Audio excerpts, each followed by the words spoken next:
ఏంటి మాకు అమ్మఒడి ఇచ్చారు, 18,000 ఇచ్చారు, రుణమాఫీ ఇచ్చారు, అన్నీ ఇచ్చారు. అభివృద్ధి బాగానే ఉంది. అది మరి గెలిపించుకుంటారా జగన్? గెలిపించుకుంటాం. మరి అమ్మఒడి అనేది మీకు ఈ పాత రోజుల్లో చూశారు కదా, మీరు సీనియర్ కదా, గతంలో ముఖ్యమంత్రి లేదు లేదు మేమేమి చంద్రబాబు నాయుడు అయితే రూపాయి పొందలేదు. అది జగనానికే ఓటేస్తాం. మరి సొంత చెల్లెలే శర్మిల వేరే పార్టీలో తన ఊసి మాకు ఎందుకండి, మేము జగనన్న అక్క చెల్లెలు మేము జగనానికి వేస్తాం. అంటే సొంత చెల్లె సపోర్ట్ లేదు, అమ్మ లేదు.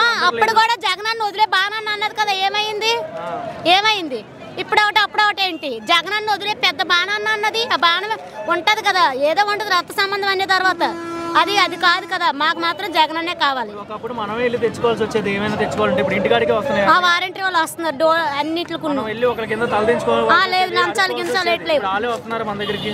వస్తున్నారు. ప్రతిదీ పథకం మీకు డైరెక్ట్ అకౌంట్ లో పడుతుందా, డబ్బులు మధ్యలో అకౌంట్ లో పడుతుంది? లంచం ఏమైనా జరుగుతుంది? లేదు ఏది లంచాలు లేవు.